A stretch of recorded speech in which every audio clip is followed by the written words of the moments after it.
I've been working on the carpet for the last couple of days and in between doing some other things. I haven't spent a lot of time here, but I'm 90% finished with the carpet, and I've installed some of the interior panels that I made at home, as you can see.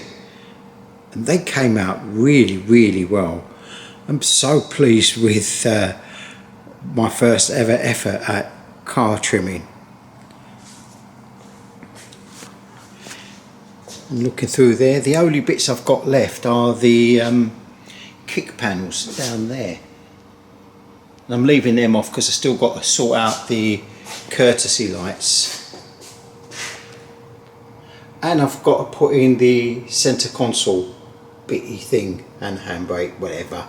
But yeah, this is now turned the car around. Hate that noise.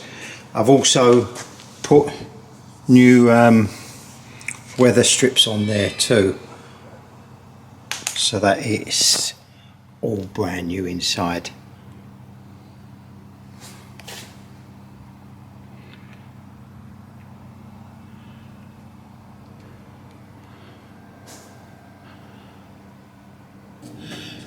So all that's left for me to do now with the interior, as I said, are the kick panels and also the door panels. I've got hold of the clips that fix the door panels on. I put them all somewhere and I don't know what, and I'm double ordering all sorts of stuff because I'm forever misplacing things and then ordering again and then finding the original lot. But that's what's going to happen with the door panels. That's not going to be this week though. It's now Thursday, 7:30 at night.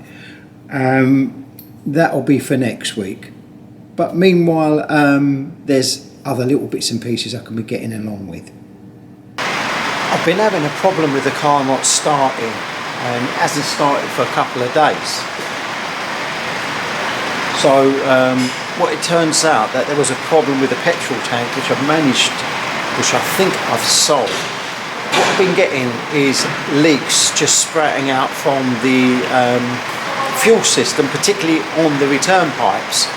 And I've tightened them up, I put Jubilee clips on them, I've knows what, changed pipes, but it was still leaking. I've now taken out the tank, which you can see down here.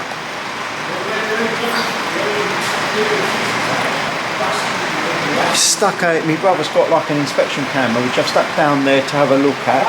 It all looks pretty clean, but none of it made sense. But what I realised was on the return, which comes from the where does it come from? From the pump back to the, yeah, that's right, yeah. So you've got two returns. One is from the actual injection system, so it goes around the system, and what the injection system doesn't need goes back in there. And then you've got this one, which is the return from the pump. So whatever extra fuel that the injection system again doesn't need, I don't understand it, basically goes in that hole. And that one was blocked. I was trying to sort of blow down it, and it's blocked. Like, what?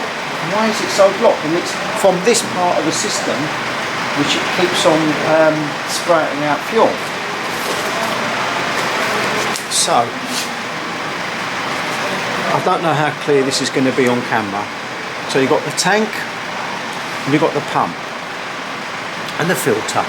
So basically petrol comes out of the tank, goes through the filter, goes to the pump, and then it splits. This is the pressure relief valve.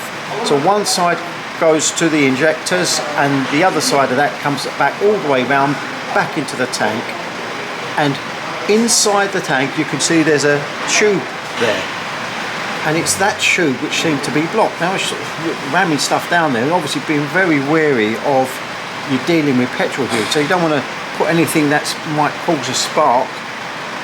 So nothing I had was fitting down there that was thin enough and strong enough to sort of try and clear the blockage. So eventually I did do it with a piece of metal anyway. Used this piece of metal, which was something off of a windscreen wiper. It was perfect. I sort of dug it down there and sort of turned it, and then a bit of grime came out of there. And then eventually, using the camera, I could see it cleared out. A bit of residue petrol fell through there. I've since poured a couple of capfuls of petrol and that's cleared it. Now I'm hoping this is going to solve the starting issue of this car, which has been like this for a couple of days. But having said that, throughout the period of me even starting this car, like, leaks just seem to be springing up. As I say, that's the build up of pressure. The pump is pumping, and if it's not returning back into the tank, it's pushing the pipes to their limits and then just making it squirt out everywhere. Anyway, that was a long old speech. I'm going to stick the petrol tank back in there and see if I've solved my problem.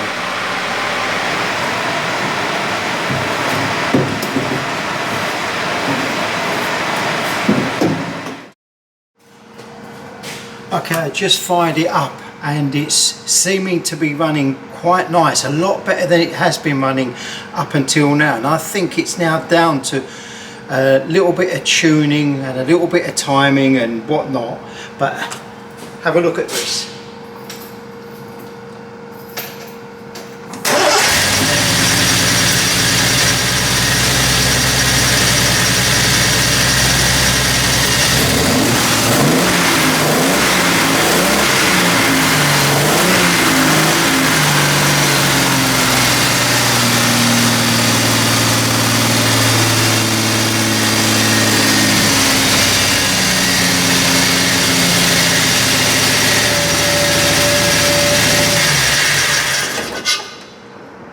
So with that, I'm going to take it out for another little drive up and down the estate and see what happens. And I think it's going to drive a lot better than it has driven up to now.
So there we are. Drives a bit better than the last time. In fact, I think it's a lot better than the last time. I can accelerate it a little bit, whereas before it just wanted to choke out. So we're getting there. It's been about a week since I started the car and drove it, as you saw in the previous clip just now. And since then I've left the engine alone, not done anything else to it, and concentrated on doing all the other bits and pieces which I can do myself.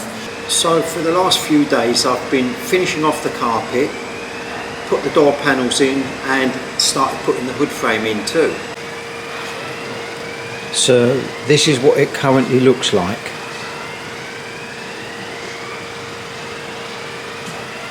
The door panels, which I was a bit worried about because again I made them from scratch and worried whether they'd fit or not, fitted in perfectly. I've completely refurbished the steering wheel, put that on the buffer and polished up the woodwork and everything, and that all works fine as well. Got home, battery's not connected, but that works lovely. Brand new courtesy light, and of course the hood frame. I took this home and I stripped it completely and undercoated it and gave it a coat of satin black, and it's now ready for the hood to go on. I've also added a pair of wing mirrors to it,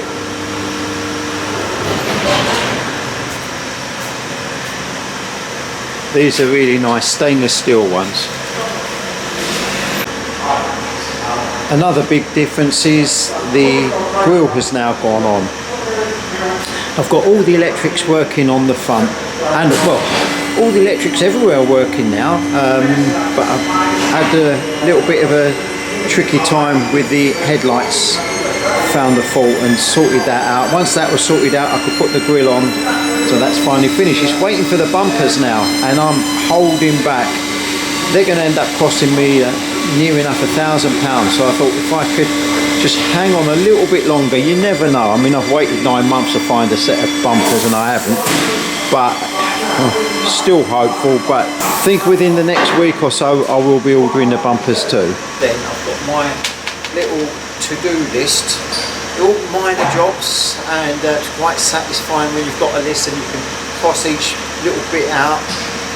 I'll just get through those slowly over the next couple of weeks. By then I'll have the bumpers too, and once I put them on, the only job after that should be to fit the exhaust and then run it down the road and get it tuned up.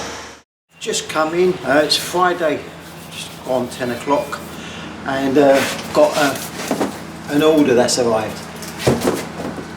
And like usual, I don't even remember what I've ordered half the time, even though I ordered whatever's in there a couple of days ago. I know one of the bits are the radiator shrouds.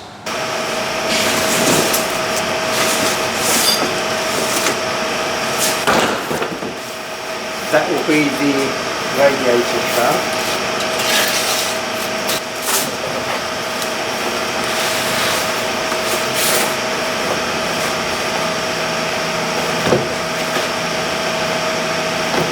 I've also got, which previously ordered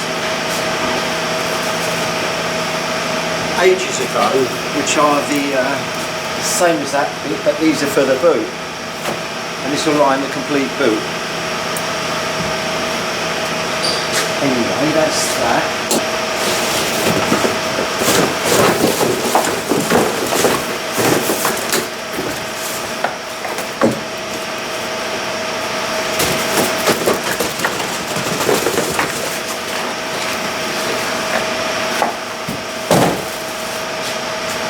I swear they send their junk to me as well. Like, this is how they get rid of their garbage, sending me it.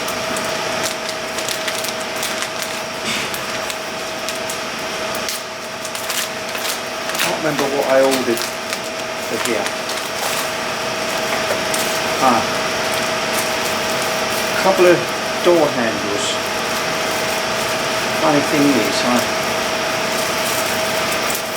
these are door pulls. I thought they were fully chrome, but they're not. Nevertheless, the black and chrome does look good, so I'm going to stick them on, and poppers for the hood.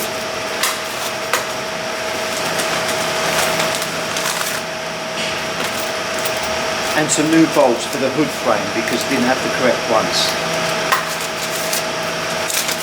And the bill. So lots for me to be getting on with.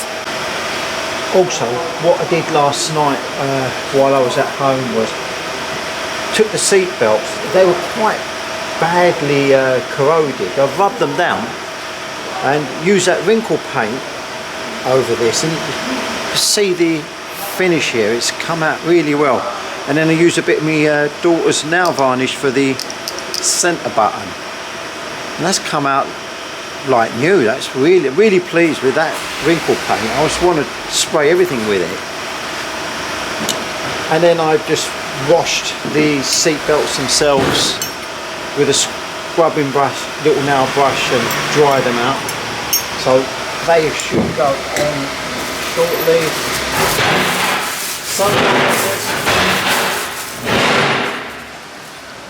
Some visors, the vinyl seem to have gone quite faded or whatever, so I've used a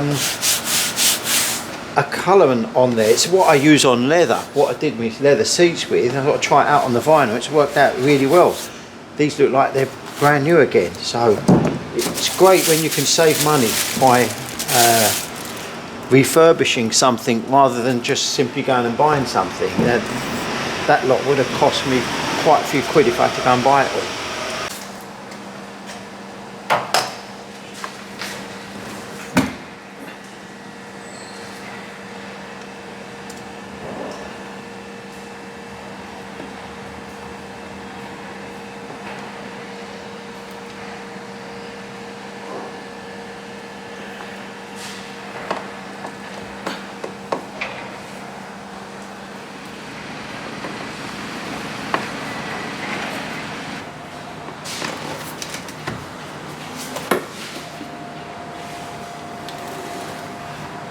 that's nice.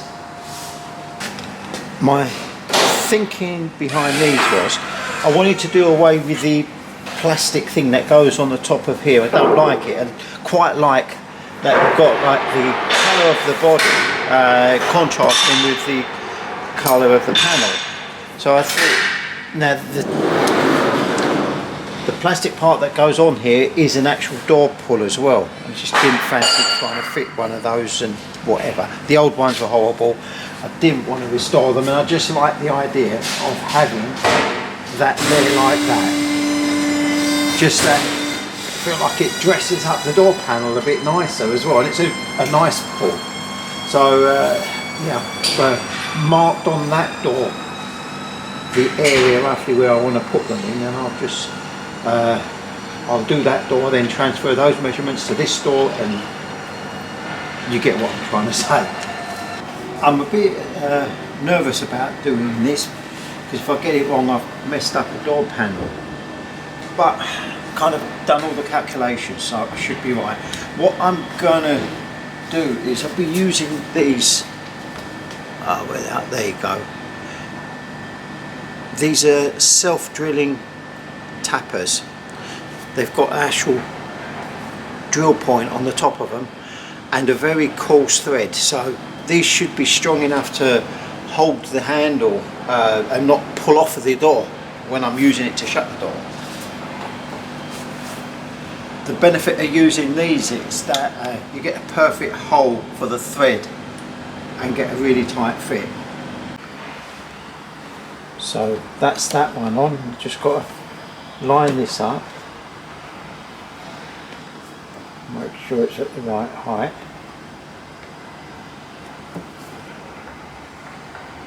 and without moving it, get that one in as well.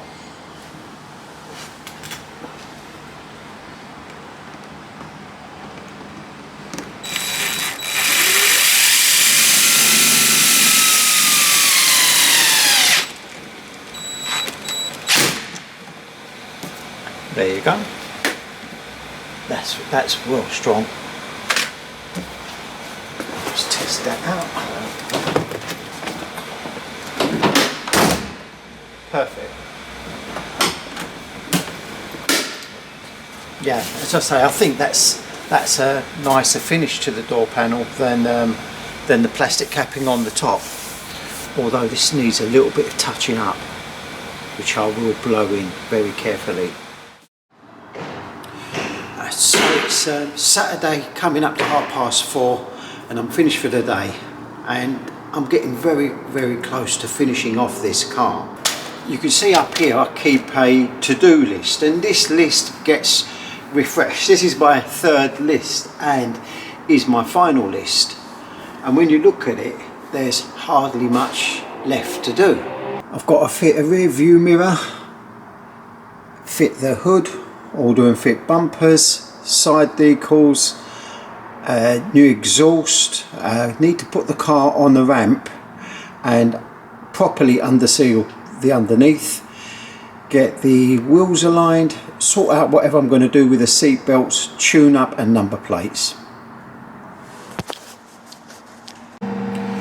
With regards to the hood, I've already bought that. I bought that off my mate Ray, who's offered to come along and help me fit it, because it can be apparently a little bit tricky, and whereas I would just have a go at it and do my best. Ray's done this several times, and let's say nice enough of him to offer to come along and help me fit it, and that way we can get a really good fit by an expert rather than me, who's just winging it all along this journey. So this exhaust I originally thought was okay and wasn't planning on changing it, but since starting the car it turns out that the exhaust is blowing, and Ray's got an exhaust, a stainless steel exhaust, so when he comes down next week sometime I've asked him to bring the exhaust too, and that way I'm doing the job properly at the end of the day. I could sit there welding this, but it just doesn't seem right, not after all the work I've done. In the boot I've added or bought new panels. The old ones could have been saved, but they wouldn't have looked as tidy as these ones do. I've not yet screwed them in properly, but just put them in place for now. And I'm working on the sort of the platform that sits above the spare tyre. I'm working on that at home, renewing bits and pieces on that, and as well as cleaning the carpet which goes in on top of that. In the engine bay, I've fitted a new shroud, radiator shroud. I don't know what you'd call this thing, but put a new one of those in as well.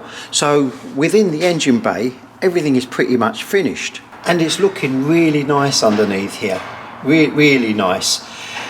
So all that's left with the engine now is to get it tuned up properly, and then I can close the bonnet for once and for all, other than replacing this thing, which is the bonnet catch. I was always a bit dubious about this, and luckily enough I had the hindsight to connect a piece of string to the actual bonnet latch itself, and this was always a backup for me. I don't know why, I just felt like, what would happen if I pulled the bonnet catch and it snapped or it slipped or God knows what. So I've always had this on here, and today when I went to open the bonnet, the cable broke. It just bleeding snapped. I can't work out what happened there. Anyway, luckily enough, even though the bonnet was down, and this being like that, I've managed to pull it and unlock it. That saved me a lot of grief, because I just don't know how you would get to this any other way. I don't know if there's a route from underneath, you could sort of get from underneath in there and somehow move this. But yeah, this was one of my cleverest thoughts, and it's literally saved me a lot of grief. So yeah, new bonnet cable on the list.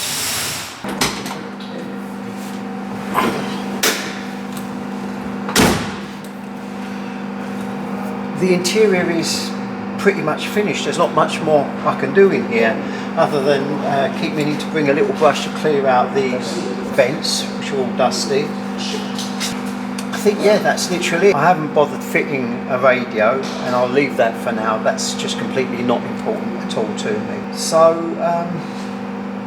planning on this week on ordering the bumpers, little handle for up here, which I have already ordered, but I've lost it, so I've got to order another one, which happened to me a few times up to now.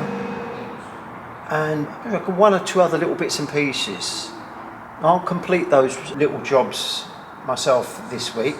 Ray's coming in Saturday to fit the hood for me. That's in a week's time.